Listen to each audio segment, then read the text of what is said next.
ಆರೂಢ ಜ್ಯೋತಿ ಶಿವಪುತ್ರ ಸ್ವಾಮಿಗಳವರ ದಿವ್ಯ ಅಡಿದಾವರಿಗಳಿಗೆ ಕೊಡಪಟ್ಟು ಆದ ತಮ್ಮೆಲ್ಲರಿಗೂ ವಂದನೆ. ಬೇರೆ ವಿಚಾರ ಸಾಗರದ 6ನೇ ತರಂಗದಲ್ಲಿ 350ನೇ ಅಂಕದಿಂದ ಇವತ್ತಿನ ವಿಷಯವು ಪ್ರಾರಂಭವಾಗುತ್ತದೆ. ವಿಚಾರ ಸಾಗರ 6ನೇ 350ನೇ ಅಂಕ, ಅಲ್ಲಿಂದ ಇವತ್ತಿನ ವಿಷಯವು ಪ್ರಾರಂಭವಾಗುತ್ತದೆ. ಇಲ್ಲಿಯವರೆಗೆ ನೈಯಾಯಿಕರು ಅನೇಕ ರೀತಿಯಾಗಿ ಅಲ್ಲಿ ಆತ್ಮ ಮನಸ್ಸಿನ ಯೋಗವೇ ಜ್ಞಾನಕ್ಕೆ ಕಾರಣ ಅಂತ ಆತ್ಮನನ್ನು ಜಡ ಹೋಗ್ತಾರೆ.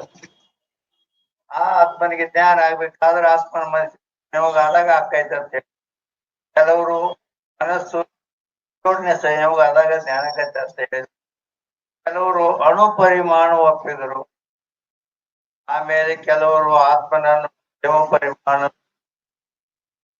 ಮಧ್ಯಮ ಪರಿಮಾಣ ಅಂದ್ರೆ ಶರೀರದ ಎದುರಾಷ್ಟ್ರ. ಆದ್ದರಿಂದ ಈಗ ಶರೀರದ ಅವ ಒಬ್ಬ ಮನುಷ್ಯ ಹುಟ್ಟ್ಯಾನ, ಹಾನಿ ಶರೀರ ಬಂತಂದ್ರ ಅವಾಗ ಈ ಆತ್ಮ ಹಾನಿಯ ಒಂದು ಕಾಲಿನಾಗ ಶರೀರದಲ್ಲಿ ಆತ್ಮ ಇಲ್ಲ ಆಯ್ತು, ಅವರು ಇರಬಾರ್ದು. ಹಿಂಗ ಆಪತ್ತಿ ಕೊಟ್ರ ಅವರು. ಈಗ 350ನೇ ಅಂಕದಿಂದ ಆ ಪೂರ್ವ ಪಕ್ಷಿ ಜೋ ಕೋಯಿ ಐಸೆ ಕೈ ಅಂದ್ರ ಪೂರ್ವ ಪಕ್ಷಿ ಹೀಗಂದ್ರೆ ಆತ್ಮ ನಾನಾ ಹೈ ಅವ್ರ ಅಣು ಹೈ. ಆತ್ಮ ಒಬ್ಬಲ್ಲ, ವೇದಾಂತದಲ್ಲಿ ಒಬ್ಬನೇ ಆತ್ಮ, ಅವನು ವ್ಯಾಪಕನಾಗಿದ್ದಾನೆ ಅಂತ ಹೇಳ ಜ್ಞಾನ ಸ್ವರೂಪನಿದ್ದಾನೆ, ಇದು ವೇದಾಂತ. ಆದ್ರ ಆ ಬೇರೆ ಮತವಾದಿಗಳು ಅವ್ರೇನಂತಾರ, ಆತ್ಮ ನಾನಾ ಅಂದ್ರೆ ಅನೇಕ ಆತ್ಮರು, ಒಬ್ಬಿಲ್ಲ. ಅಲ್ಲದೆ ಆ ಆತ್ಮನ ಸೈಜ್ ಏನು ಅಂತ ಕೇಳಿದ್ರ ಅಣು ಪರಿಮಾಣ. ಪರಿಮಾಣ ಅಂದ್ರೆ ಅಳತೆ, ಕಣಿವಿನೆಷ್ಟದ ಸಾಮಾನ್ಯ ಅಣು ಅಂದ್ರೆ ಏನು, ಎಟ್ಟರ ಇರ್ತೈತೆ ಅದು. ಆ ಬೆಳಕಿನ ಅಂಚಿನ ಮನೆಯಲ್ಲಿ ಆ ಒಂದು ಕಿಂಡಿ ಬಿದ್ದ ಸೂರ್ಯನ ಪ್ರಕಾಶ ಅದರಾಗ ಮನ್ಯಾಗ, ಆ ಕಿಂಡಿ ಒಳಗ ಆ ಬಿಸಿಲೊಳಗ ಕೆಲವು ಧೂಳಿ ಕಣಗಳು ಹಾರಾಡ್ತಾವ. ಜಾಲ ಸೂರ್ಯ ಮರುಚಿ ಸಸ್ಯ ಷಷ್ಠತಮೋ ಭಾಗ ಪರಮಾಣು ಶೌಚತೆ ಹೇಳಿದ. ಆ ಧೂಳಿಯ ಕಣದಲ್ಲಿ 6 ಭಾಗ ಮಾಡಿದರೆ 1 ಭಾಗಕ್ಕೆ ಪರಮಾಣು ಅಂತಾರೆ. ಅದರಲ್ಲಿ 2 ಭಾಗ ಮಾಡಿ ಅದರಾಗಿ 3 ಪರಮಾಣುಗಳು ಒಂದು ಪ್ರಮಾಣ 6. ಅದ್ರಾಗ ಆ ಸೂಕ್ಷ್ಮ ಹಾರಾಡ್ತೈತೆ, ಅದ್ರಾಗ 6 ತುಣುಕು ಮಾಡಿ 1ಕ್ಕೆ ಪರಮಾಣು ಅಂದ್ರು. ಅಂತಾವ್ 3 ಪರಮಾಣು ಕೂಡಿದ್ರೆ ಅಣು. ಆತ್ಮ ಅಷ್ಟ ಅದಾನು ಅಂದ್ರ ಅವ ಬಾಳ ಮಾಡಿ ಒಂದು ಬಾಳದ ಕಾಳಟ್ಟು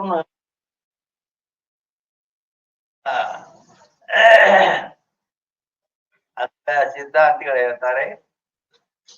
ಸೋ ವಾರ್ತಾನೇನೆ, ಈಗ ಆತ್ಮರು ಅನೇಕದಾರು, ಅವ ಅಣುವಿನಟ್ಟಾರು ಅಂದ್ರ ಈ ಮಾತು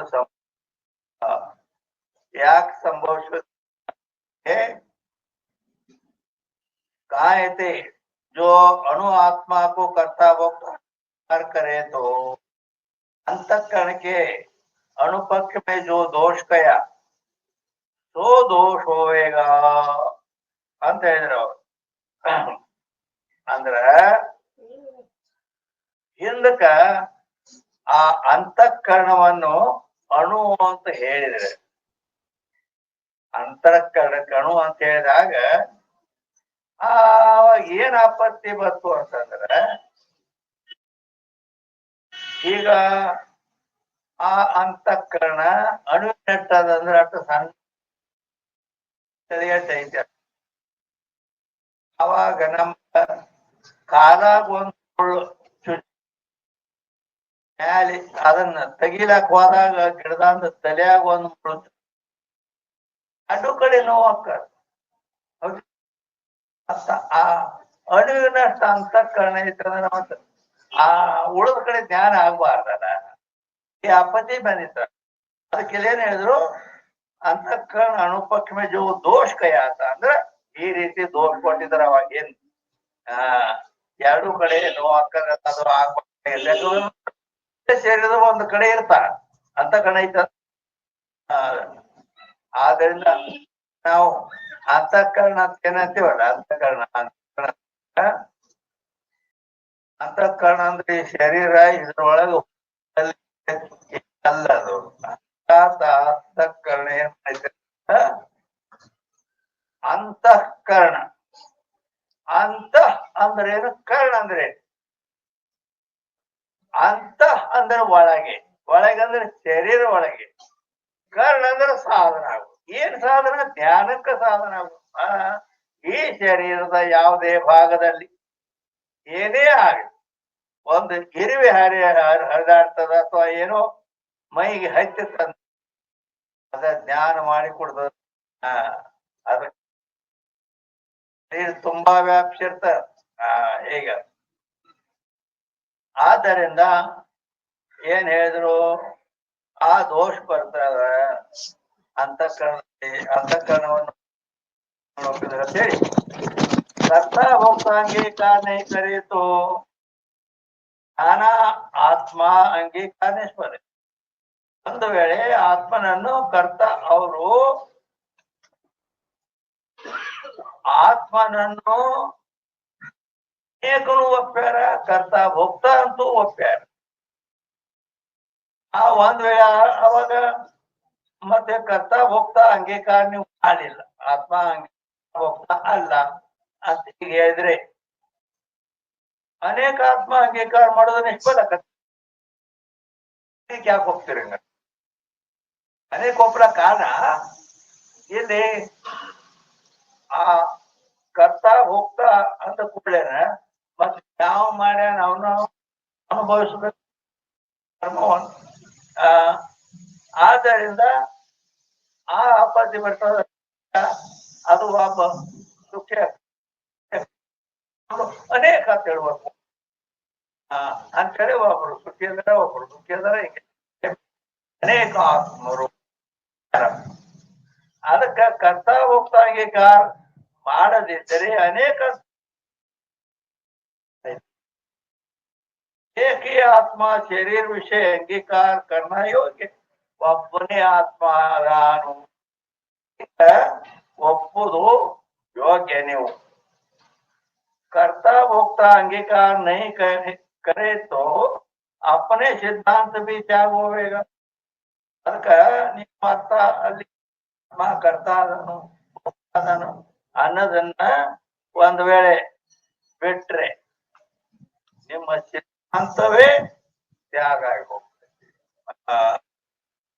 ಯಾಕಂತ ಕೇಳಿದ್ರ ಕಾಯ್ತೆ ಅಣು ಆದಿಕಾಯ ಸಿದ್ಧಾಂತ ಆತ್ಮನನ್ನ ಅಣು ಅಂತೇಳಿ, ಅಣು ಅಂದ ಅಳತೆ, ಪರಿಮಾಣ ಅಂದ್ರೆ ಅಳತೆ, ಅಣುವಿನಟ್ಟದ ಅಂತ ಏನೋ ಒಪ್ಪ್ಯಾರ ಕೆಲವರು ಶಾಸ್ತ್ರಕಾರರು. ಅವರು ಸಿದ್ಧಾಂತ ಹಂಗೈತೆ ಅಣುವಿನಟ್ಟ ಅಂತ. ಜ್ಞಾನ ಸುಖ ದುಃಖ ಧರ್ಮ ಮೊದಲು ಮಾಡಿಕೊಂಡು 14 ಗುಣಗಳನ್ನೇನು ಒಪ್ಪ್ಯಾರ ಅವು ಆತ್ಮನ ಧರ್ಮ ಅಂತ ಹೇಳ್ತಾರ ಅವ್ರು. ಆದ್ದರಿಂದ ಒಂದು ವೇಳೆ ಆತ್ಮನನ್ನು ಅಣು ಅಂಗೀಕಾರ करे तो शरीर या देश में आत्मा नहीं है, तो देश वर्तमान है ಅಂದ್ರೆ ಅವನು ಒಬ್ಬರ ಅಂದ್ರೆ ಈ ಶರೀರದಲ್ಲಿ ಎಲ್ಲಾರೋ ಒಂದು ಕಾಲ್ ಕಡೆ ಅಷ್ಟ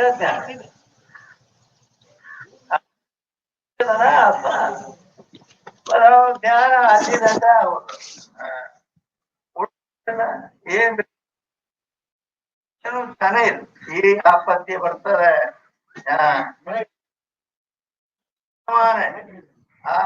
ಒಬ್ಬ ಸತ್ತ ಡೆಡ್ ಬಾಡಿ ಇರ್ತೈತಿ, ಅದಕ್ಕೆ ಏನ್ ಚುಚ್ಚಿದ್ರು ಏನ್ ಮಾಡಿದ್ರು ಆ ರೀತಿ ಆಗ್ತದೆ. ಅಣು ಆತ್ಮನನ್ನು ಒಪ್ಪಿದ್ದರಿಂದ ಅದಕ್ಕ ತಾಕೆ ಪೀಡಾಕ ಪೀಡಾದಿಕ್ ನೈ ಅಲ್ಲಿ ನೋ ಆಗ್ಬಾರ್ದು. 151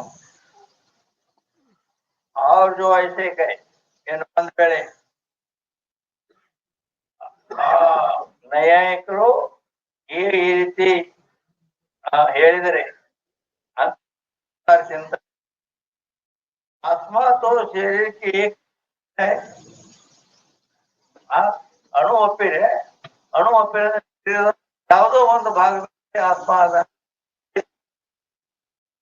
ಅಂತ ಹೇಳ್ದ. ಪರಂತು अभी कस्तूरी के का ध्यान सारे शरीर पे ವ್ಯಾಪ್ತ ಏನ್ ಹೇಳ್ತಾರೆ, ನಾವು ಆತ್ಮನನ್ನ ಅಣುವ್ಯಕ್ತದಾನ ಆತ್ಮ ಅಂತ ನೀವು ಏನ್ ಹೇಳ್ತೀರಿ, ಒಂದು ಭಾಗದಲ್ಲಿ ಅಷ್ಟ ಧ್ಯಾನ ಆಗ್ಬೇಕು ಆಗ್ಬಾರ್ದು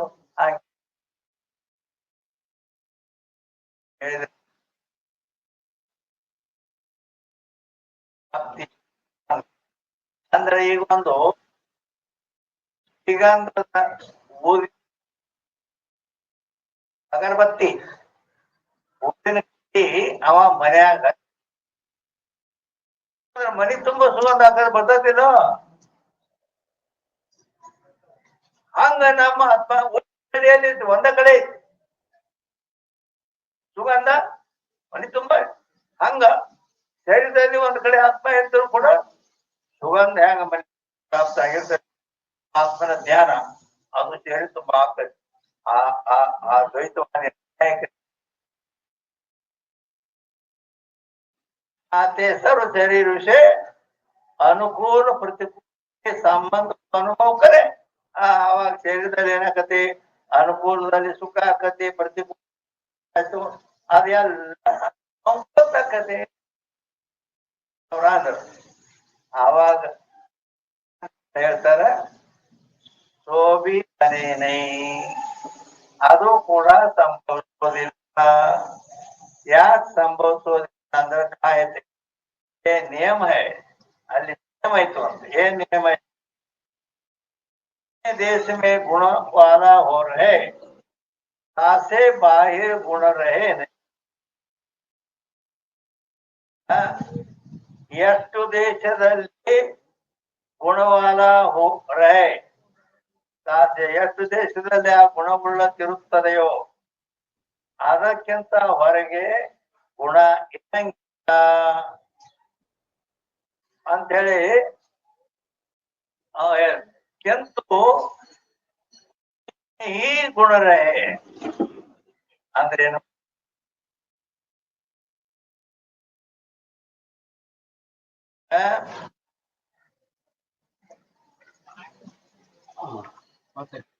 ಈಗ ನೀರು ಘಟ ಕಪ್ಪು ಗಡಿಗೆ ಕಪ್ಪು ಗಡಿಗೆ ನೋಡ್ತಾವ ಗಡಿಗೆ ಅಂತೀವ.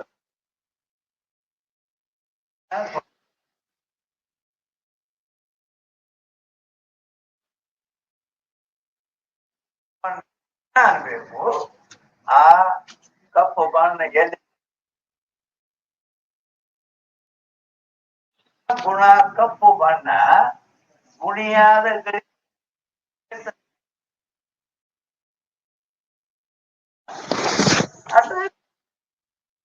ಅವ್ರು ಹೇಳಿದ ಅರ್ಥ ಇರ್ತೈತಿ ಅಂತೇಳಿ. ಆದ್ದರಿಂದ ಗುಂಡ್ರೆ जैसे रूप घटादिकंते बाहिर थे जैसे रूप रूप अंದ್ರ ಗುಣ ಗುಣ ಅದು ಬಣ್ಣಕ್ಕ ಬಣ್ಣ ಅಂದ್ರೆ ಗುಣ ಅಂದ್ರೆ ಒಂದೇ ಬಣ್ಣ ಇದು ಆಡೋ ಭಾಷೆಯಲ್ಲಿ ಅದಕ್ಕೆ ಶಾಸ್ತ್ರೀಯ ಶಬ್ದದಲ್ಲಿ ಬಣ್ಣಕ್ಕೆ ಏನಂತಾರೆ ಗುಣ ಅಂದ್ರ ಈಗ ಗುಣ ಹೋಗೇಸೋ ಅನಿ ಗುಣ ಯಾವ್ದಿರ್ತೈತಿ ಕಾವಿ ಬಟ್ಟೆ ಐತಿ ಕಾವಿ ಕಾವಿ ಬಣ್ಣ ಅನ್ಬೇಕು ಅದು ಬಟ್ಟೆ ಐತೆ ಅರಿವಿ ಅದಕ್ಕೆ ಅನ್ಬೇಕು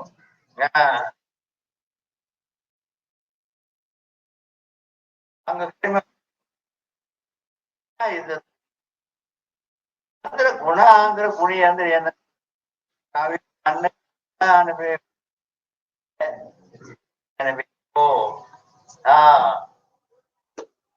ಅದಕ್ಕ ಗುಣಿಮೆ ಹೀಗುಳ್ರೆ ಗುಣಿಯಾದ ಬಟ್ಟೆಯಲ್ಲೇ ಕೆಂಪು ಬಣ್ಣ ಅದನ್ನ ಬಿಟ್ಟು ಹೊರಗೋಯ್ತ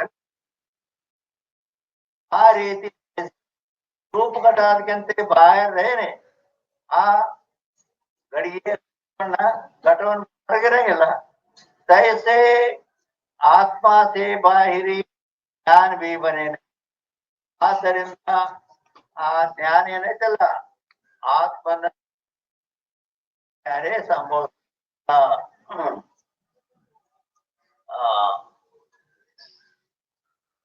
बने कस्तूर के सूक्ष्म भाग प्राप्त है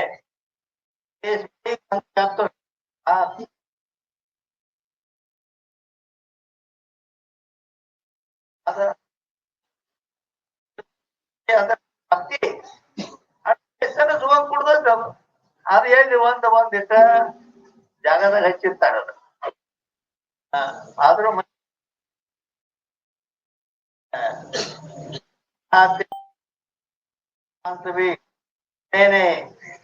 ಅಂತೇಳಿ ಆತ್ಮ ಅಣು ಹೈ ये पक्ष भी ಆದ್ದರಿಂದ ಏನ್ ಆಪತ್ತಿ ಕೊಟ್ರು ಅಣುಪಪ್ಪಿ ಕಸ್ತೂರಿ ಗಂಧ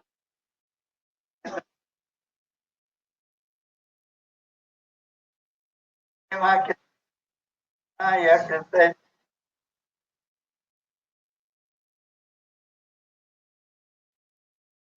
ಅದ್ರ ಕಪ್ಪು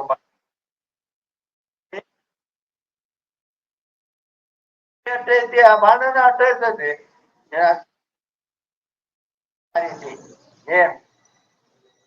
ಆದ್ದರಿಂದ ಆತ್ಮ ಅಣು ಹೈ ಏ ಪಕ್ಷ ಭಿ ಬನೇನೆ ಆತ್ಮನನ್ನು ಏನು ಸೇರಿ ಅದು ಸಂಭವಿಸಂಗಿಲ್ಲ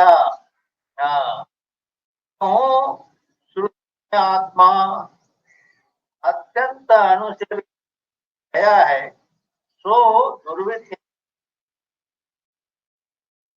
ಆತ್ಮನು ಅಣು ಅಂತ ಹೇಳಿ ಪ್ರಯೋಗ ಮಾಡಿದ್ದಾರೆ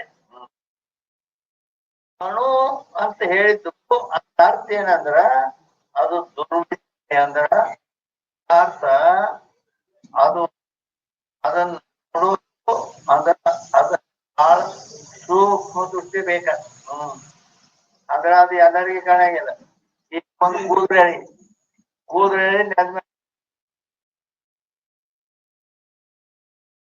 ಗಂಟೆ ಕಾಣ್ತದೆ ಮುದುಕರಿಗೆ ಆ ಕೂದಲು ಕಾಣ್ತದೆ ಮೇಲೆ ಬರ್ತದೆ ಇಲ್ಲ ಯಾಕಂದ್ರೆ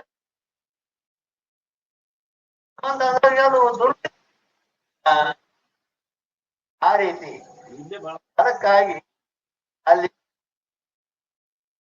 ಅದಕ್ಕಂತ ಅದು ದುರ್ವಿಜ್ಞೆ ಐತಿ ಆದ್ದರಿಂದ ಹೇಳಿ जैसे अत्यंत ಅಣುವಸ್ತುಕ್ಕೂ ಮಂದ ದೃಷ್ಟಿ ನಾನು ಹೋವೇನೆ ಅದನ್ನ ಹೇಳಿದ್ರು ಈಗ ಕಣ್ಣು ಮಂದಿಗೆ ಅವ ಮತ್ತ ಅಂತ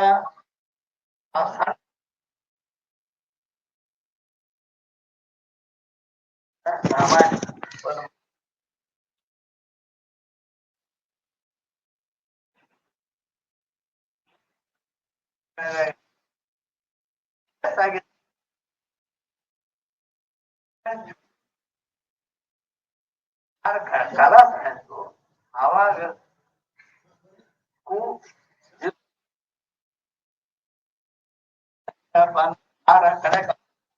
ಅಲ್ಲಿಂದ ಆ ಸೂಜಿ ಕೈಯಾದ ಜಾಸ್ತಿ ಬೆತ್ತು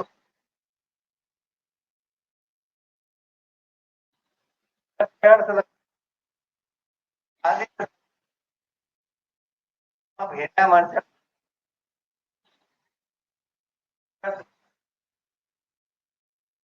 ಹುಡುಕ್ಯಾಡ್ತೆ ಅಂತ ಕೇಳ ಅಪ್ಪ ಕೌದಿ ಹೊಡಿಲಕತ್ತಿದ್ನಿ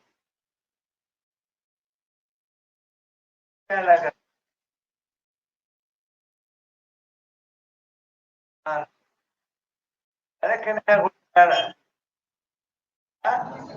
ಬೆಳಕಿನ ಹುಡುಕ್ಯಾಡ ಕತ್ತೆ ಹುಡುಕ್ಯಾಡ ಅತ್ತವ ಅಂತ ಹೋಗಪ್ಪ ಅಂದ್ರ ಅಲ್ಲಿ ಮೇಲೆ ಇರ್ತಾವಲ್ಲ ಅಲ್ಲಿ ಹೋಗಿ ಹುಡುಕ್ಯಾಡ್ಲಕತ್ತದು ಆ ಕಡೆ ಒಬ್ಬ ಬಂದ ಅಲ್ಲೇನೋ ತೆಂಗಿನಕಾಯಿ ಒಡಸ್ಕೊಂಡ್ ಬಂದಾರ ದೇವ್ರಿಗೆ ಹೋಗಿ ಸರಿಯಾಗಿ ಕೇಳವಲ್ರಿ ಅವ ಸರಿಯಾಗಿ ಆವಾಜ್ ಬರುವತ್ತ ಯವ್ವ ಏನ್ ಹುಡುಕ್ಯಾಡ್ತಿ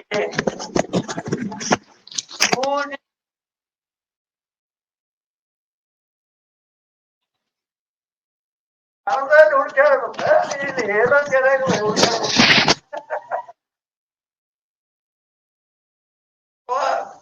ಅಂದ್ರ ಕಣ್ಣು ಮುಂದ ಆದ್ಮೇಲೆ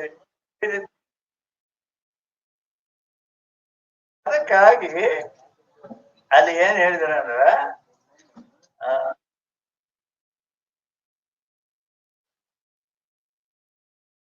ಶ್ರುತಿಯಲ್ಲಿ ಒಂದು ದೃಷ್ಟಿ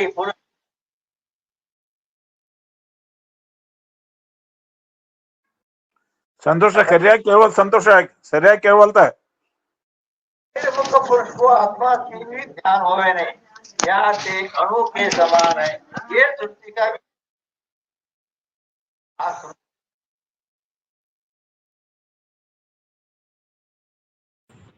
ನೀವು ಫೋನ್ ಹಚ್ಚಿ ಹೇಳ್ರಿ ದುಂಡಪ್ಪ ಗುರುಗಳ ಇವಾಗ ಸಂತೋಷಿಗೆ ಕಟ್ ಕಟ್ ಬರತೈತ್ರ ಕಣ್ಣಿಗೆ ಕಾಣೋದು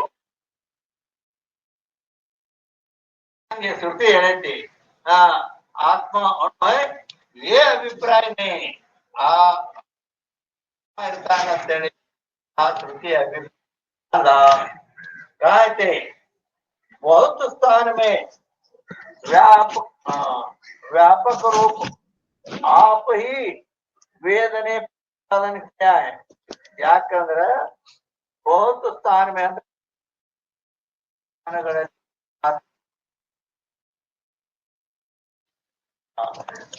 ಆದ್ದರಿಂದ ಇಲ್ಲಿ ಯಾತೆ ಅಣು ಆದ್ದರಿಂದ ಆತ್ಮ ಬಹುಸ್ಥಾನಮೇ ಅನ್ನೋದ್ರಲ್ಲಿ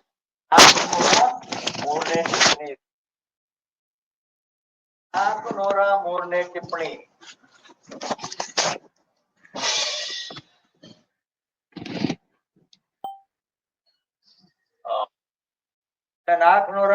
टिप्पणी मनोरणीयान महतो महिया श्रुति का ये अर्थ है ಅಲ್ಲಿ ಏನ್ ಹೇಳಿದ್ರು बहुत ಸ್ಥಾನ में ಅಂದ್ರ ಅನೇಕ ಸ್ಥಾನಗಳು ಅನೇಕ ಸ್ಥಾನಗಳು ನಾವು ಶ್ರುತಿ ಎಲ್ಲಿ ಹೇಳಿದ್ವಿ ಅದು ಯಜುರ್ವೇದ ಕಠೋಪನಿಷತ್ತಿನ 1ನೇ ಅಧ್ಯಾಯದ 2ನೇ ವಲ್ಲಿಯ 20ನೇ ಮಂತ್ರದಲ್ಲಿ ಹೇಳಿದೆ ಯಾವ ವೇದ ಕೃಷ್ಣ ಯಜುರ್ವೇದ ಯಾವ ಉಪನಿಷತ್ತು ಉಪನಿಷತ್ತು 1ನೇ ಅಧ್ಯಾಯದ 2ನೇ ವಲ್ಲಿಯ 20ನೇ ಮಂತ್ರದಲ್ಲಿ ಅಣೋರಣೀಯಾನ್ ಮಹತೋ ಮಹಿಯಾನ್ ಅಂತ ಅಣೋ ಸಣ್ಣ ಮಹತೋ ಮಹಿಯಾನ್ ಅಂದ್ರ ದೊಡ್ಡದಕ್ಕಿಂತ ದೊಡ್ಡ ಆತ್ಮ ಆ ಕಠೋಪನಿಷತ್ತು ಹೇಳಿದೆ. ಆದ್ರ ಬಹುತ ಸ್ಥಾನವೇ ಅದು ಅದೇ ಕೃಷ್ಣ ಕಠೋಪನಿಷತ್ತು ಹೇಳಿದ ಹೇಳಿದೆ. ಶ್ವೇತಾಶ್ವತರ ಉಪನಿಷತ್ತಿನ 3ನೇ ಅಧ್ಯಾಯದ 20ನೇ ಮಂತ್ರದಲ್ಲಿ ಹೇಳಿದೆ. ಶ್ವೇತಾಶ್ವತರ ಉಪನಿಷತ್ 3ನೇ ಅಧ್ಯಾಯ ಮಂತ್ರದಲ್ಲಿ ಮಾತ ಏನು ಅಣೋರಣೀಯ महतो मैया बहुत स्थान में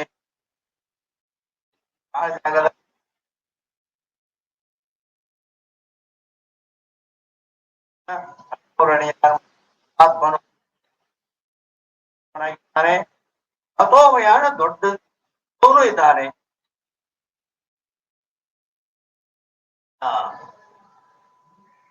ಟಿಪ್ಪಣಿ ಮಹತ್ವಮಯಾನ್ ಅರ್ಥ ಅದು ಮುಂದ ಆ ಟಿಪ್ಪಣಿ ಏನ್ ಹೇಳ್ತಾರೆ, ಪೃಥ್ವಿ ಜಲ್ ಅಂದ್ರ ಸಣ್ಣದು ಸಣ್ಣದು ದೊಡ್ಡಕ್ಕಿಂತ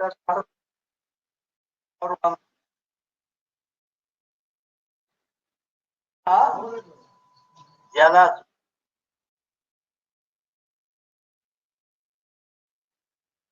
ಜಲ ಸೂಕ್ಷ್ಮ ಐತಿ ಮತ್ತ ವ್ಯಾಪಕ ಐತಿ.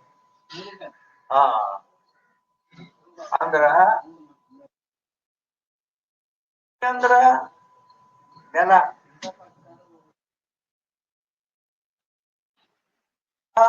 ನೀರು ಸೂಕ್ಷ್ಮ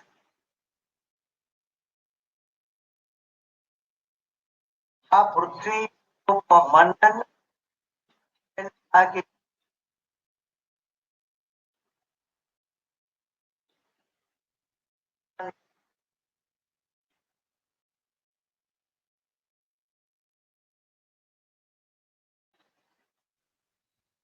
ಆದ್ದರಿಂದ ಪೃಥ್ವಿ ಸೂಕ್ಷ್ಮ ಇದೆ ಮತ್ತು ವ್ಯಾಪಕ ಇದೆ.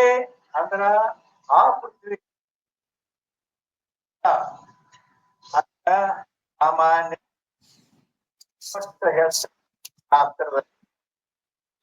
ಸಾಮಾನ್ಯ ಆಡು ಭಾಷೆಯಲ್ಲಿ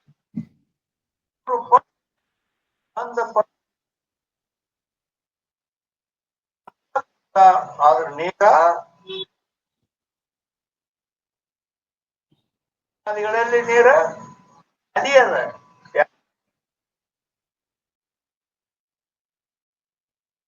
व्यापक जल ते तेज सूक्ष्म है आ ನೀರಿನ तेज ಸೂಕ್ಷ್ಮ ಇದೆ. ಆ ನೀರನ್ನು ನಾವು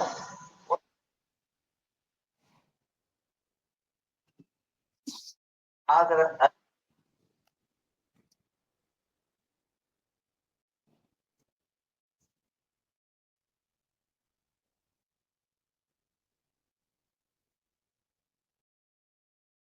ಅದೇ ಏನೈತಲ್ಲ ಅಗ್ನಿ ಅದನ್ನ ತುಂಬಲಾಕ ನೀರಿನ ಅಗ್ನಿ ವ್ಯಾಪಕ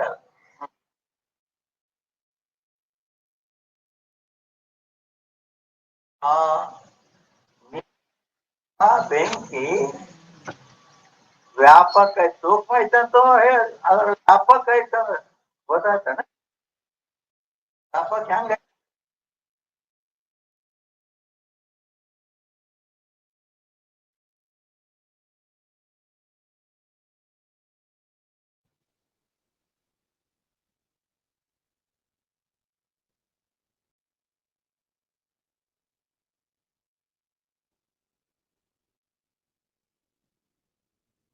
ಫೋನ್ ಹತ್ರ ಇಲ್ಲ.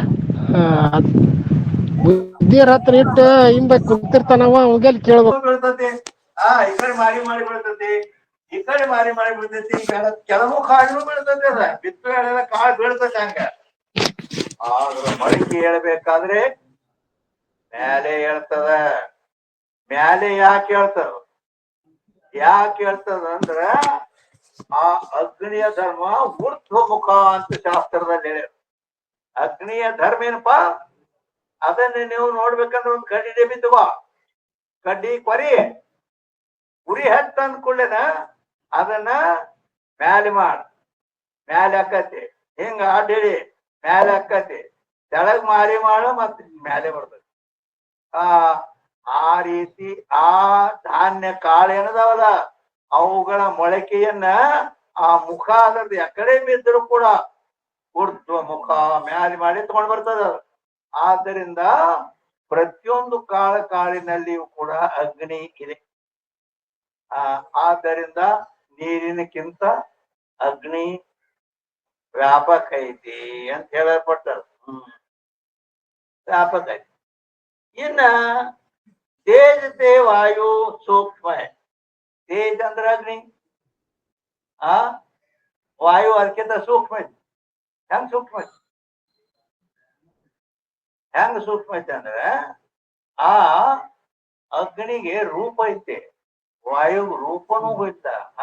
ಕಣ್ಣಿಗೆ ಕಾಣ್ತತಿ, ಆದ್ರೆ ಇದು ಕಣ್ಣಿಗೂ ಕಾಣಿಲ್ಲ, ಅಷ್ಟು ಸೂಕ್ಷ್ಮ ಐತಿ. ಆದ್ದರಿಂದ ವಾಯುವಿನಕ್ಕಿಂತ ತೇಜ ಅಂದ್ರೆ ಅಗ್ನಿ ಇಲ್ಲ ಅಂದ್ರೆ ಅಗ್ನಿಗಿಂತ ವಾಯು ಸೂಕ್ಷ್ಮ ಐತಿ. ಅಗ್ನಿ ಕಣ್ಣಿಗೆ ಕಾಣ್ತದ, ವಾಯು ಕಣ್ಣಿಗೆ ಕಾಣಂಗಿಲ್ಲ, ಅಷ್ಟು ಸೂಕ್ಷ್ಮ ಅದ. ಮತ್ತು ವ್ಯಾಪಕ ವಾಯು ವ್ಯಾಪಕ ಯಾವ ರೀತಿ ಐತದು ಅತ್ಯಂತ ಅಂದ್ರೆ ಅಗ್ನಿ ಎಲ್ಲರ ಒಂದರದಾಗಿರ್ತೈತಿ. ಕಾಳಿನಲ್ಲಿ, ಕಲ್ಲಿನಲ್ಲಿ, ಇಂಥಲ್ಲಿ ಒಂದರದಾಗಿರ್ತೈತಿ. ಗಾಳಿ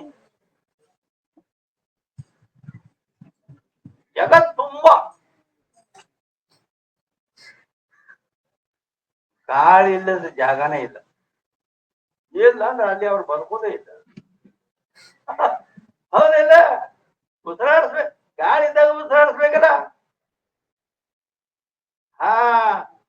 ಬೆಕ್ಕಾದಲ್ಲಿ ವಾಯು ಅಲ್ಲಿ ಇದೆ. ಆದ್ರೆ ಬೆಂಕಿ ಹಂಗ ಗಾಳಿಯಂತೆ ಎಲ್ಲಾ ಕಡೆಗೆ ಇಲ್ಲ. ಆದ್ದರಿಂದ ತೇಜ ವಾಯು ಸೂಕ್ಷ್ಮ ಮತ್ತು ಎಲ್ಲ ಕಡೆಗೆ ಇರುವುದರ ಸಂಚಾರ ಇರುವುದರಿಂದ ವ್ಯಾಪಕ ಐತಿ. ಇನ್ನು ವಾಯುತೆ ಆಕಾಶ ಸೂಕ್ಷ್ಮ ನಿಮ್ಮಲ್ಲಿ ಐತೆ ಇಲ್ಲ? ಆ ವಾಯುವಿನಕ್ಕಿಂತ ಆಕಾಶ ಸೂಕ್ಷ್ಮದ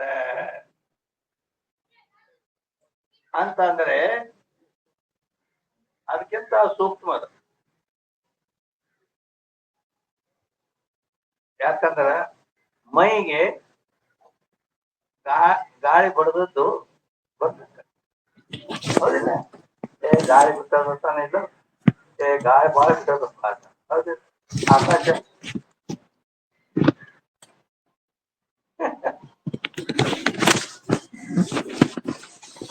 ಆ ಗಾಳಿ ಪ್ರತ್ಯಕ್ಷ ಹಂಗ ಅನುಭವಕ್ಕೆ ಬರ್ತದ. ಆಗ ಆಕಾಶ ಪ್ರತ್ಯಕ್ಷ ಅನುಭವ ಬರ್ತದ್ರೆ ಇಲ್ಲ. ಆ ನೀಲಿ ಬಣ್ಣ ಅಂತ ಮುಗುಲ್ ಕಡೆ ಮಾಡ್ತಿ, ಅದು ರೂಪ ಅಲ್ಲ, ಅದು ಆರೋಪ ಐತಿ. ಆ ಆಕಾಶಕ್ಕೆ ಬಣ್ಣಿಲ್ಲ ಹೇಳ್ತಾನೆ. ಆದ್ದರಿಂದ ನೀ ಆಕಾಶ ಅನ್ಕೊಂಡ್ರೆ ಮೇಲೆ ನೋಡ್ತಿ. ಆದ್ರ ಆಕಾಶ ಎದಕ್ಕಂತಾರೆ? ಅದ್ರ ಲಕ್ಷಣ ಏನು? ಅವಕಾಶ ಲಕ್ಷಣ ಆಕಾಶ. ಅವಕಾಶ ಅಂದ್ರೆ ಎದಕ್ಕಂತಾರೆ? ಅವಕಾಶ ಎದಕ್ಕಂತಾರ? ಆಕಾಶ ಎದಕ್ಕಂತಾರ? ಅವಕಾಶ ಲಕ್ಷಣಕ್ಕನ ಆಕಾಶ ಅಂತಾರೆ. ಅವಕಾಶ ಎದಕ್ಕಂತಾರ ಹಂಗಾರ? ಅಂದರೆ स्थिति और पसरने का अनुकूल पदार्थ का नाम अवकाश. ಈಗ ನೀವು ಇಲ್ಲಿ ಇಲ್ಲಿ ನೀವು ಕುಂತೀರಿ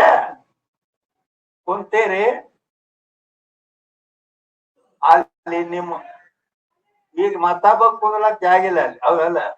ಆದ್ರೂ ಕೂಡ ನಿಮ್ಮ ಅತಿ ಪ್ರಿಯವಾದ ಫ್ರೆಂಡ್ ಆಗ್ಲಿ, ನಿಮ್ ಮನೆಯವರ ಯಾರ ನಿನ್ ಮಕ್ಳು ಮೊಮ್ಮಕ್ಳು ಬಂದ್ರಂದ್ರ ಆ 4 ಮಂದಿನ ಕುಂದಿಸ್ಬಿಟ್ಟಿ ಅದ್ರಾಗ ಹಿಂಗ್ ಮಾಡಿ ಹಿಂಗ್ ಹತ್ತೆ ಅದಲ್ಲ. ಆ ಸ್ಥಿತಿ ಅಂದ್ರ ಕುಂಡ್ರಲಿಕ್ಕೆ ಇರ್ಲಿಕ್ಕೆ ಪಸಾರ್ಬೇಕಂದ್ರ ಕೈಕಾಲ್ ಆಟ ಮಾಡಿ ಒಂದ್ 4-5 ಮಂದಿ ಕುಂಡ್ರು ಒಬ್ರ ಹೌದಿಲ್ಲ. ಈ ರೀತಿ ನಾವು ಕುಂಡ್ರಲಿಕ್ಕೆ ತಿರುಗಾಡ್ಲಿಕ್ಕೆ ಇದಕ್ಕೆಲ್ಲಕ್ಕೂ ಏನ್ ಅನುಕೂಲ ಮಾಡಿಕೊಟ್ಟದ ಅದಕ್ಕ ಅವಕಾಶ ಅಂತಾರೆ. ಇಂಥ ಅವಕಾಶ ಉಳ್ಳದಕ್ಕ ಆಕಾಶವೆನ್ನುತ್ತಾರೆ. ನೀವ್ ಎಲ್ಲಿ ಕೂತೀರಿ? ಆಕಾಶದಾಗ ಕೂತೀರಿ. ನಾವು ನೆಲದ ಮೇಲೆ ಕೂತೀವಿ. ಆಕಾಶದ ಮೇಲೆ ಅಂತಾರ ಒಬ್ಬೊಬ್ರು ಮಳ್ರು, ಶಾಸ್ತ್ರ ಗೊತ್ತಿಲ್ಲ ಹೌದಿಲ್ಲ. ಎಲ್ಲಿ ಕೂತಿಯಪ್ಪ? ಎಲ್ಲಿ ನೆಲದ ಮೇಲೆ ಕೂತೇನೆ. ಮತ್ತ ಆಕಾಶ ಮೇಲೆ ಖುಷಿ ಎಲ್ಲ ಕಡೆಗೂ ಆಯ್ತು ಆಕಾಶ. ಆಕಾಶವ ಸರ್ವಗತಶ್ಚ ನಿತ್ಯ ತೃತೀಯ. ಆಕಾಶ ಹಂಗ ಎಲ್ಲ ಕಡೆಗೂ ತುಂಬಿಕೊಂಡದು. ಹಂಗ ಸರ್ವತ್ರವಾಗಿ ಆ ಪರಬ್ರಹ್ಮ ವಸ್ತು ತುಂಬಿಕೊಂಡಿದೆ. ಅಲ್ಲದೆ ಮತ್ತೊಂದು ಪದ ನಿತ್ಯ ಅಂತ ಆಕಾಶ ಅನಿತ್ಯ ಅಂತೇಳಿ ಸಿದ್ಧಾರೂಢ ಆಕಾಶ ಎದರಾಗ ಲಯ ಕೈತಿ ಅಂತ ಕೇಳಿದ್ದ. ಆದ್ದರಿಂದ ಆಕಾಶ ಏನೈತಲ್ಲ ಈ ಎಲ್ಲಿ ಬಂದೇವೆ? ಆಕಾಶ ವಾಯುತೆ ಆಕಾಶ ಸೂಕ್ಷ್ಮ ಅಂತೇಳಿ ಇಲ್ಲಿ ಬಂದೇವಲ್ಲ. ಇಲ್ಲ, ಅಗ್ನಿಕ್ಕಿಂತ ವಾಯು ಸೂಕ್ಷ್ಮ ಮತ್ತು ವ್ಯಾಪಕ ಅಂತ ಹೇಳಿದ್ವಿ. ಇನ್ನು ವಾಯುಕ್ಕಿಂತ ಆಕಾಶ ಸೂಕ್ಷ್ಮದ. ವಾಯು ಅಂದ್ರೆ ಗಾಳಿ, ಗಾಳಿಗಿಂತ ಆಕಾಶ ಸೂಕ್ಷ್ಮದ, ಅಲ್ಲದೆ ವ್ಯಾಪಕದ. ಆ ವಾಯುಕ್ಕಿಂತ ಆಕಾಶ ಸೂಕ್ಷ್ಮದ ಅಂತಂದ್ರ ವಾಯು ಈಗ ಮೈಗೆ ಗಾಳಿ ಬಡದಂತ ಗೊತ್ತಾಗ್ತದಿಲ್ಲ, ಆಕಾಶ ಹಿಂಗ ಗೊತ್ತಿಲ್ಲ. ಆಕಾಶ ಹಂಗ ಏನು ಎದರಿಂದ ಗೊತ್ತಾಗುದಿಲ್ಲ. ಆದ್ರಿಂದ ವಾಯುಕ್ಕಿಂತಲೂ ಸೂಕ್ಷ್ಮ. ಮತ್ತ ಅದು ವ್ಯಾಪಕ ಆಗದ. ವ್ಯಾಪಕ ಆಗದಂದ್ರ ಈಗ ಒಬ್ಬ ಈಗ ಮಾಡಿದ್ರ ಗೋಡೆ, ಆ ಗೋಡೆಯಲ್ಲಿ ಮಳೆ ಹೊಡಿತಾನೆ. ಗೋಡೆಯಲ್ಲಿ ಮಳೆ ಹೊಡಿತಾನೆ 20 ನಿಮಿಷ. ಗೋಡೆಯಲ್ಲಿ ಮಳೆ ಹೊಡಿತಾನ. ಆ ಮಳಿ ಹೋಗ್ಲಾಗತ್ತ ಒಳಗ. ಏನಂತಾನವ? ಆ ಮಳಿ ಎಲ್ಲಿ ಹೋಗ್ಲಾಗ್ತದ? ವಾಡ್ಯಾಗ ಹೋಗ್ಲಾಗ್ತಾನ. ವಾಡ್ಯಾಗ ಹೆಂಗ ಹೋಗ್ತದ? ಆಕಾಶದಾಗ ಹೋಗ್ತದ. ಸುಶೀರ ಪೊಳ್ಳ ಅಂತೇವಲ್ಲ ನಾವು ಆಡು ಭಾಷೆಯಲ್ಲಿ ಪೊಳ್ಳ. ಆ ಪೊಳ್ಳ ಇದ್ದದ್ದಕ್ಕೆ ಆಕಾಶ ಅಂತಾರೆ. ಅದ್ರ ಜಾತಿ ಶಬ್ದದಲ್ಲಿ ಸುಶೀರ ಅಂತಾರೆ. ಆದ್ದರಿಂದ ಆಕಾಶ ಬರೀ ಬೈನಾಗ ಅರ್ಥ ಅಲ್ಲ, ವಾಡಿ ಒಳಗೂ ಅಂತೇಳ ಮಳಿ ಒಳಗ್ ಹೋಗತ್ತೆ. ಆಕಾಶದಲ್ಲಿ ಹೋಗ್ಲತ್ತೆ ಮಳೆ. ಆದ್ದರಿಂದ ಏನಪ್ಪಾ ಅಂತಂದ್ರ ವಾಯುಕ್ಕಿಂತ ಆಕಾಶ ಅದು ಸೂಕ್ಷ್ಮದ ಮತ್ತು ವ್ಯಾಪಕದ. ಆಕಾಶೇ ಮಾಯಾ ಸೂಕ್ಷ್ಮ. ಆಕಾಶಕ್ಕಿಂತ ಮಾಯಾ ಸೂಕ್ಷ್ಮ. ಹೆಂಗ ಸೂಕ್ಷ್ಮ? ಆಕಾಶಕ್ಕಿಂತ ಎಲ್ಲಕ್ಕಿಂತ ಆಕಾಶ ಸೂಕ್ಷ್ಮ. ಆ ಆಕಾಶಕ್ಕಿಂತ ಮಾಯಾ ಸೂಕ್ಷ್ಮ ಮತ್ತು ವ್ಯಾಪಕ ಐತಿ. ಆಕಾಶಕ್ಕಿಂತ ಮಾಯಾ ಸೂಕ್ಷ್ಮ ಐತಿ, ವ್ಯಾಪಕನೂ ಐತಿ. ಅಂದರೆ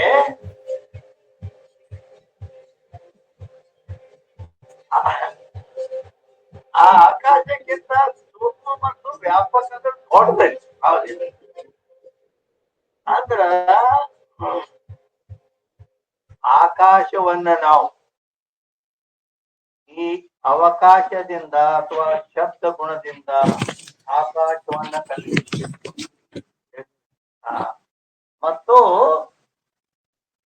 ಆ ಆಕಾಶ ವಾಸ್ತವಿಕ ಆ ಮಾಯಾ ಆಕಾಶಕ್ಕಿಂತ ದೊಡ್ಡದೈತೆ ಅಂತ ಹೇಳ್ಯಾರ. ಇಲ್ಲಿ ಹೆಂಗ ದೊಡ್ಡದೈತೆ ಅಂದ್ರ ಆಕಾಶ ಒಂದ ಅಲ್ಲ, ಈ ಜಗತ್ತನ್ನ ಹಡ್ದೈತದ.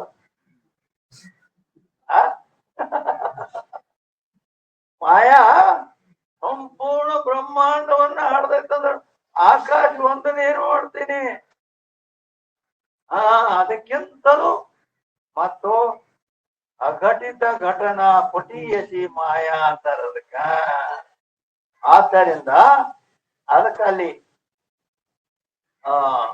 ಅಂದ್ರ 335ನೇ ಅಂಕದಲ್ಲಿ ಎಂದ ಆ ಮಂಗಲಾಚರಣೆ ಮಾಡ್ಯಾರ ಇವರು ಗ್ರಂಥಕರ್ತ ನಡು.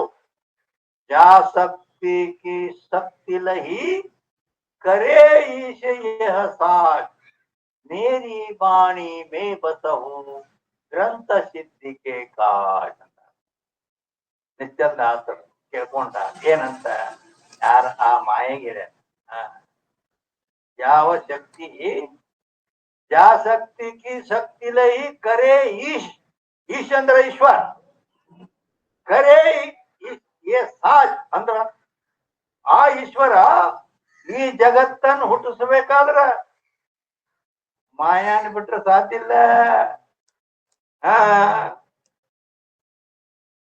ಮಾಯಾ ಅಂತೂ ಪ್ರಕೃತಿ ವಿದ್ಯಾತ್ ಮಾಯಿನಂತೂ ಮಹೇಶ್ವರಂ ಮತ್ತು ಶ್ವೇತಾಶ್ವತರ ಉಪನಿಷತ್ತದ ಆ ಪರಮಾತ್ಮ ಈಶ್ವರ ಅಂದ್ರವ ಅಂದ್ರತ್ವ ಪರಿಪೂರ್ಣ ಬ್ರಹ್ಮ ಅದು ಈ ಜಗತ್ತನ್ನು ಹುಟ್ಟಿಸ್ಲಕ್ ಸಾಧ್ಯ ಅಂತೇಳಿ ಈ ಜಗತ್ತು ಹುಟ್ಟಬೇಕಾದ್ರ ಮಾಯಾ ಬಂದು ಉಪಾಧಿ ಆಗ್ಬೇಕು. ಅದಕ್ಕೆ ಮಾಯಾ ಕೂಡಿದಾಗ ಅವಾಗ ಮಹೇಶ್ವರ ಆಗ್ತಾನ ಅಂತ ಶ್ವೇತಾಶ್ವತರ ಉಪನಿಷತ್ ಹೇಳ್ತಾನೆ. ಅವಾಗ ಈ ಜಗತ್ತನ್ನು ಹುಡ್ತಾನ ಆಕಾಶ ಅದು. ಮತ್ ಇವೆಲ್ಲ ಜಗತ್ತನ್ನು ಹುಡ್ಸಂದ ಮೇಲೆ ಮತ್ತೇನತ್ತೆ ಅದಕ್ಕೆ ಅದನ್ನೇ ನಿತ್ಯದಾಸರು ಯಾ ಶಕ್ತಿ ಕಿ ಶಕ್ತಿ ಕರೇ ಸಾಧ್, ಯಾವ ಶಕ್ತಿಯ ಬಲದಿಂದ ಮಾಯೆಯ ಬಲದಿಂದ ಆ ಈಶ್ವರ ಈ ಜಗತ್ತನ್ನು ಹುಟ್ಟಿಸಿದ್ದಾನೋ ಅವನು ನನ್ನ ವಾಣಿಯಲ್ಲಿ ಕೂಡ್ಲಿ. ಯಾಕಂದ್ರೆ ನಾ ವಿಚಾರ ಸಾಗರ ಗ್ರಂಥ ಪೂರ್ತಿ ಮಾಡಿ ಆ ಮಾಯೆಗೆ ಬೆಳ್ಕೊಂಡು ನನ್ನ ಪರವಾಗಿ ಹೇಳ್ತಾನೆ.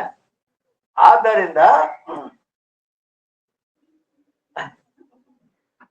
ದೇವಿ ಪುರಾಣದಾಗ ಒಂದು ಸಂದರ್ಭ ಬರ್ತದೆ. ದೇವಿ ಪುರಾಣದೊಳಗೆ ವ್ಯಾಸರು ಶಾಸ್ತ್ರ ಹಿಂಗ ನಾ ಈಗ ಹೇಳಕತ್ತೇನಿಲ್ಲ ಶಾಸ್ತ್ರ. ಅಲ್ಲಿಂದ ವಶಿಷ್ಠರು ಅವರು ಶಾಸ್ತ್ರ ಹೇಳಕತ್ತಿದ್ರು. ಅಲ್ಲಿ ಶಬ್ದ ಬರ್ತದು ಮಾಯಾ. ಮಾಯಾ ಅಂದ್ರೆ ಏನು ಅಂತ ಒಬ್ಬ ಕೇಳಿದ. ಮಾಯಾ ಅಂದ್ರೆ ಏನಂದ್ರೆ ಮಿಥ್ಯಾ ಅಂತ ಹೇಳಿದ. ಮಿಥ್ಯಾ ಅದನ್ನ ಇನ್ನು ಕನ್ನಡದೊಳಗೆ ಹಿಂಗೂ ಹೇಳ್ತಾರೆ. ಮಾಯಾ ಹೌದಿಲ್ಲ. ಯಾ ಅಂದರೆ ಯಾವುದು, ಇಲ್ಲವೋ, ಯಾವುದು ಇಲ್ಲವೋ ಅದು ಮಾಯ. ವಶಿಷ್ಠರು ಹಿಂಗ್ ಹೇಳಿದ್ರು. ಒಬ್ಬ ಹೆಣ್ಮಗಳು 4 ಮಂದಿ ಮಕ್ಕಳನ್ನ ತಗೊಂಡು ಬಂದು ಇಲ್ಲಿ ನಿಂತ್ಬಿಟ್ರು. ಯಪ್ಪ ನೀವು ದೈವ ಕೂಡಿರಿ ಎಲ್ಲ, ಇವ ಇಲ್ಲಿ ಕೂತ್ ಹೇಳ್ತಾನ ನೋಡಿ ಶಾಸ್ತ್ರ, ನೀವು ಬುದ್ಧಿ ಹೇಳ್ರಿ ಯಪ್ಪ. ಈ 4 ಮಕ್ಕಳು ಅವನು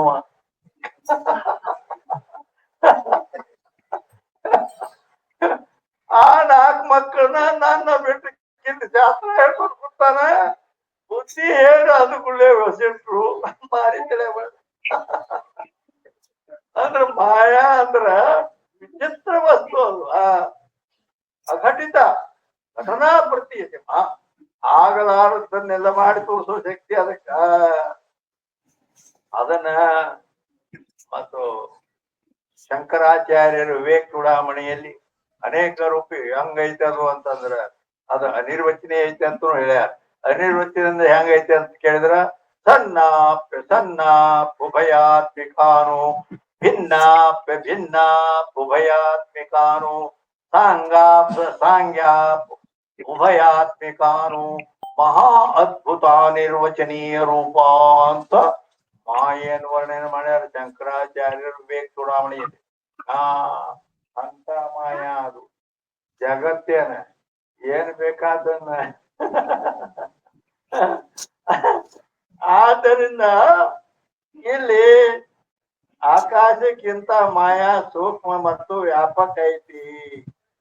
ಮಾಯಾತೆ ಆತ್ಮ ಸೂಕ್ಷ್ಮ ಮತ್ತೇನ್ ಹೇಳಿದ್ರಲ್ಲಿ ಮಾಯಾಕ್ಕಿಂತ ಆತ್ಮ ಸೂಕ್ಷ್ಮದಾನು. ಹೆಂಗ ಹೇಳಂಗಾರ ಒಂದನೇದ್ದು ಆ ಮಾಯಿಗೂ ಅವನ ಅಧಿಷ್ಠಾನದ ಮಾಯಿಗೆ ಆ ಬ್ರಹ್ಮ ಅಧಿಷ್ಠಾನದ ಮಾಯ ಇರ್ಬೇಕಾದ್ರೆ ಎಲ್ಲಿಂದ ವೇದಾಂತ ಸ್ವಾಶ್ರಯ ವಿಷಯ ಪಕ್ಕವನ್ನು ಒಪ್ಪಿಕೊಂಡಿದೆ. ಇವು ವೇದಾಂತದ ನಿಯಮಗಳು, ಕಾಯ್ದೆ ಕಾನೂನುಗಳು. ಆ ಮಾಯಿಗೆ ಏನ್ ಒಪ್ಪಿದೆ? ಸ್ವಾಶ್ರಯ ವಿಷಯ ಅಂದ್ರ ಆ ಬ್ರಹ್ಮ ಆಶ್ರಯ ಅಂದ್ರೆ ಮಾಯಿಗೆ ಆಶ್ರಯ ಆಗ್ಯಾನ, ಜಾಗ ಕೊಟ್ಟಾನ.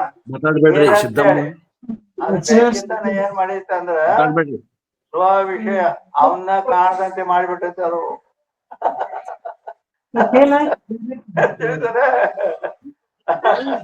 ಅದಕ್ಕೆ ಶಾಸ್ತ್ರದಲ್ಲಿ ಆಶ್ರಯ ಬ್ರಹ್ಮದ ಆಶ್ರಯದಲ್ಲಿದ್ದುಕೊಂಡು ಬ್ರಹ್ಮನನ್ನೇ ತೋರಿಬಿಡದಂತೆ ಮಾಡಿದೆ. ಈ ರೀತಿ ಮಾಯ ಅದ. ಆದ್ದರಿಂದ ಆ ಆಕಾಶ ಮಾಯಾ ಸೂಕ್ಷ್ಮ ವ್ಯಾಪಕ ಇನ್ನ ಮಾಯಾತೆ ಆತ್ಮ ಸೂಕ್ಷ್ಮ ಅವರು ವ್ಯಾಪಕ. ಆತ್ಮ ಏನದ ಅವ ವ್ಯಾಪಕ ಅದಾನು ಅಂತಂದ್ರ ಇರ್ಲಾಕ ಜಾಗ ಕೊಟ್ಟ ನಾವು. ಇನ್ನೊಂದು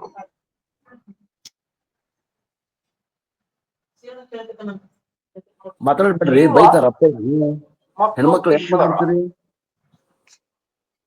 ಸ್ವಾಶ್ರಯ ಅವ್ಯಾಮೋಹಕರಿ ಮಾಯಾ ಲಕ್ಷಣ ಮಾಡ್ತಾರೆ. ಮಾಯಾ ಎದಕ್ ಅನ್ಬೇಕು ಅಂತ ಕೇಳಿದ್ರೆ ಸ್ವಾಶ್ರಯ ಯಾರ ಆಶ್ರಯದಲ್ಲಿ ಅದ ಐತಿ, ಯಾರ ಆಶ್ರಯದಲ್ಲಿ ಐತಿ ಮಾಯ? ಪರಮದ ಆಶ್ರಯದಲ್ಲಿ ಐತಿ. ಯಾಕೆ ಅಧಿಷ್ಠಾನ ಅಲ್ಲಿ ಸ್ವಾಶ್ರಯ ಅವ್ಯಾಮೋಹಕರಿ, ವ್ಯಾಮೋಹ ಮಾಡಿಲ್ಲ. ಇನ್ನ ಅವಂಗ ಏನ್ ಮಾಡಿದಂದ್ರ ಸರ್ವಜ್ಞನನ್ನ ಮಾಡಿದ್ದಲ್ಲ. ಸರ್ವಜ್ಞ ಅಂದ್ರೆ ಸರ್ವಂ ಜಾನಾತಿ ಇತಿ ಸರ್ವಜ್ಞ. ಏನ್ ಇಂಥ ವಿಚಿತ್ರ ಜಗತ್ತನ್ನು ಹುಟ್ಟಿಸ್ಬೇಕಾದ್ರ ಅವಾಗ ಅದ್ರ ಜ್ಞಾನ ಬೇಕಾಗಿಲ್ಲೋ? ಎಷ್ಟು ಜಗತ್ತಿನಲ್ಲಿ ಬ್ರಹ್ಮಾಂಡದಲ್ಲಿ ಎಷ್ಟು ಜೀವಿಗಳದಾವ್, ಯಾವ ಉಂಡಾವ್, ಯಾವ ಉಪವಾಸ ಅದಾವ್, ಯಾವ ಪುಣ್ಯ ಮಾಡ್ತಾವ್, ಯಾವ ಪಾಪ ಮಾಡ್ತಾವ್ ಎಲ್ಲ ಗೊತ್ತಿಲ್ಲ. ಯಾಕಂದ್ರ ಮಾಯಾ ವೃತ್ತಿ ರೂಪ ಜ್ಞಾನದ. ನಮಗೆ ಅಂತಃಕರಣ ವೃತ್ತಿ ರೂಪ ಜ್ಞಾನದ. ಈಶ್ವರನಿಗೆ ಮಾಯಾ ವೃತ್ತಿ ರೂಪ ಜ್ಞಾನ ಇದೆ. ಮಾಯಾ ಸಂಪೂರ್ಣ ಜಗತ್ತಿನ ತುಂಬಾ ವ್ಯಾಪಿಸಿದೆ ಅಂತ ಹೇಳ. ಯಾವ ಜೀವ ಯಾವ ಕರ್ಮವನ್ನು ಮಾಡ್ತದೆ, ಯಾವ್ದು ಪುಣ್ಯ ಮಾಡ್ತದೆ, ಯಾವ್ದು ಪಾಪ ಮಾಡ್ತದೆ, ಏನಾಗ್ತದೆ, ಏನ್ ಹೋಗ್ತದೆ ಎಲ್ಲ ಗೊತ್ತವಂಗ. ಆದ್ದರಿಂದ ಅವ್ಯಾಮೋಹಕರಿ ಅಂದ್ರ ಅವನ ಮೋಹಗೊಳಿಸಿಲ್ಲ. ಏನ ಅದರಂತೆನ ಅರಮಾಯ ತಮ ಗುಣ ಪ್ರಧಾನ ಪ್ರಕೃತಿಯಾಗಿ ಜೀವನಿಗೆ ಉಪಾಧಿ ಆಗೈತಿ. ಸ್ವಾಶ್ರಯ ವ್ಯಾಮೋಹಕರಿ ಅವಿದ್ಯಾ. ಮಾಯಾನೇ ಗುಣಗಳ ಭೇದದಿಂದ ಅದು ತಮೋ ಗುಣ ಅಧಿಕವಾಗಿ ಅದ ಏನಾಯ್ತಂದ್ರ ತಮ ಪ್ರಧಾನ ಪ್ರಕೃತಿಯಾಗಿ ಈ ಜೀವನಿಗೆ ಉಪಾಧಿಯಾಗಿ ಅವಿದ್ಯಾಗಿ ಉಪಾಧಿ ಆತ. ಅವಿದ್ಯಾ ಎದಕ್ ಅನ್ಬೇಕಂದ್ರ ಆಶ್ರಯ ವ್ಯಾಮೋಹಕರಿ ಅವಿದ್ಯ, ಸ್ವಾಶ್ರಯ ಅವ್ಯಾಮೋಹಕರಿ ಮಾಯಾ.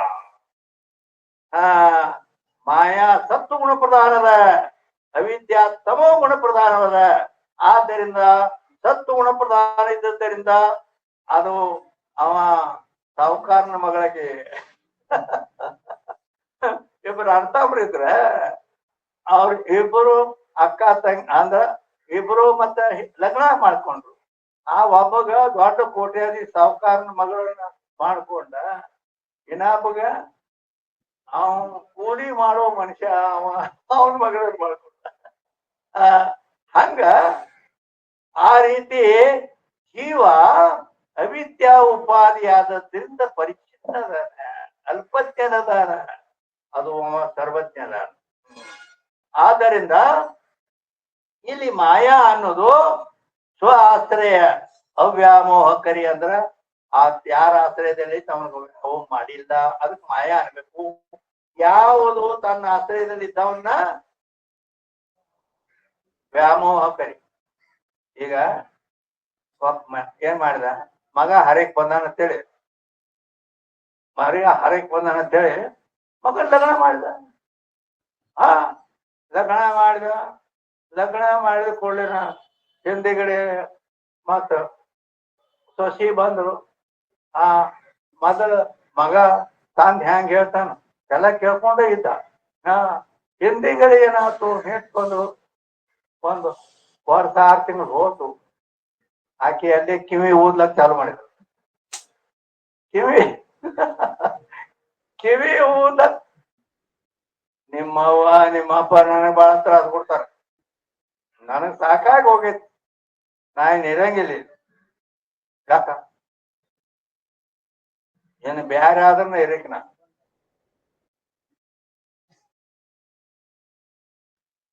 ಹಂಗದು ಅತಾನ ನೀವು ಯಾವ ಬಾಳ ಶಾಣೆ ಐತಂದ್ರ ಅತಾನ ಮಾತ್ರ ಅಂತವ್ರು ಅದಾರ.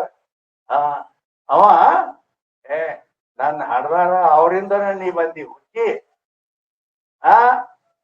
ಅವ್ರಿಲ್ಲದ್ರ ನಾ ಏನಿರ್ತಿದ್ದಿ ಮತ್ ನೀ ಎಲ್ಲಿ ಬರ್ತೀವಿ.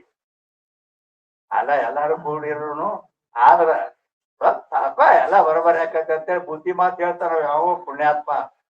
ಅದು ಮಳ್ಳ ಕುಟ್ ಇದಿತ್ತಂದ್ರ ಆಕಿ ಹೇಳ್ದಂಗ ಕುಡಿತೈತೆ, ಅಲ್ಲಿ ಬ್ಯಾರೆ ಆಗೋದಂದ್ರ ಆಗೋದು. ಅವ್ರ ನೋಡಿಲ್ಲ, ನಮ್ಗ್ಯಾಕ ಅವ್ರು ನೋಡಿವಿ. ಅವ್ರ ಮಾತು ಆಕಿ ಮಾತ ಕೇಳಿ ತಂದಿ ತಾಯಿನ ಬಿಟ್ಟು ಲೋಕದಾಗ ಅದಾರ ಎಲ್ಲ ರಗಡದಾರ.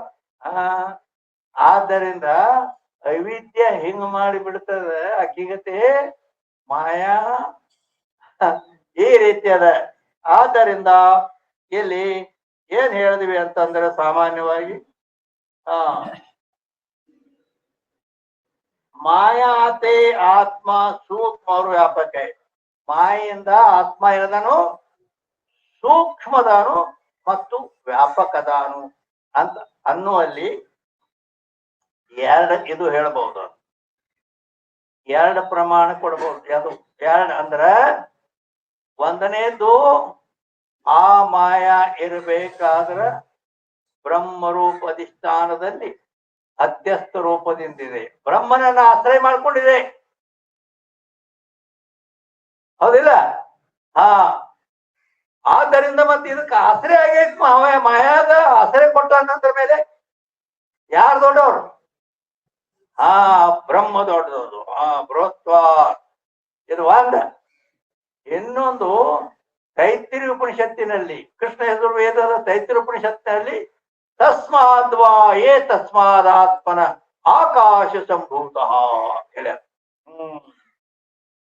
ಅಲ್ಲೇನು ತಸ್ಮಾದ್ವಾ ಅಂದ್ರ ಆ ಪರಮಾತ್ಮನಿಂದಾಗಲಿ, ಏ ತಸ್ಮಾತ್ ಅಂದ್ರೆ ಈ ಆತ್ಮನಿಂದಾಗಲಿ ಆಕಾಶ ಸಂಭೂತ, ಆಕಾಶ ಹುಟ್ಟಿದೆ ಅಂತ ಹೇಳ್ಯಾರ. ಅಂದ ಮೇಲೆ ಇಲ್ಲಿ ಆ ಮಾಯಾ ಆತ್ಮ ಸೂಕ್ಷ್ಮ ಅಂದ್ರ ಮಾಯೆಗಿಂತ ಆತ್ಮ ಸೂಕ್ಷ್ಮದ ಅಂದ್ರ ಅರ್ಥಾತ್ ಈ ಒಂದನೇದು ಅದಕ್ಕೆ ಮಾಯೆಗೆ ಅಧಿಷ್ಠಾನ ಆಗ್ಯಾನ, ಅದು ಅಧ್ಯಸ್ಥದ. ಇದು ಅಂತ ಹೇಳ್ಕೊಳ್ಳೋದು ಚಲೋ. ಅಲ್ಲಿ ಈ ಎಲ್ಲಕ್ಕೂ ಆಕಾಶಾದಿಗಳನ್ನು ಕೂಡ ಹುಟ್ಟಿಸಿದ್ದು ಆ ಮಾಯಿಗೆ ಇರ್ಲಾಕ ಜಾಗ ಕೊಟ್ಟದ್ದು ಯಾವ್ದು? ಬ್ರಹ್ಮ. ಆದ್ದರಿಂದ ಬ್ರಹ್ಮ ಆತ್ಮ ಅದು ಎಲ್ಲಕ್ಕಿಂತ ಸೂಕ್ಷ್ಮನೂ ಅದ, ಎಲ್ಲಕ್ಕಿಂತ ವ್ಯಾಪಕನೂ ಅದ ಅಂತೇಳಿ ನಿರ್ಣಯ. ಇನ್ನು ಒಂದು ಸೂಕ್ಷ್ಮತಾ ವ್ಯಾಪಕತಾ ಜ್ಞೇಯಂತಾದೇ ಇರುತ್ತರೋತ್ತರಂ ಅಂತ ಹೇಳಿದೆ.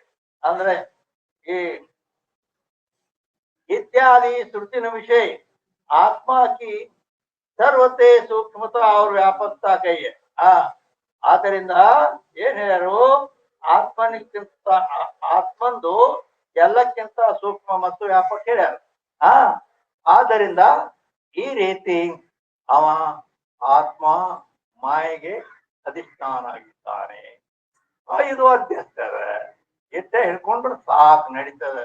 ಮತ್ತು ಅದಕ್ಕ ಒಂದು ಪ್ರಮಾಣದಲ್ಲಿ ಸೂಕ್ಷ್ಮತಾ ವ್ಯಾಪಕತಾ ಗಂಧಾದೇ ಉತ್ತರೋತ್ತರಂ ಅಂತ ಒಂದು ಪ್ರಮಾಣ. ಅಂದ್ರ ಈಗ ಅದನ್ನ ಹೇಳ್ಕೊಂಡ್ ಬಂದೇವೆ.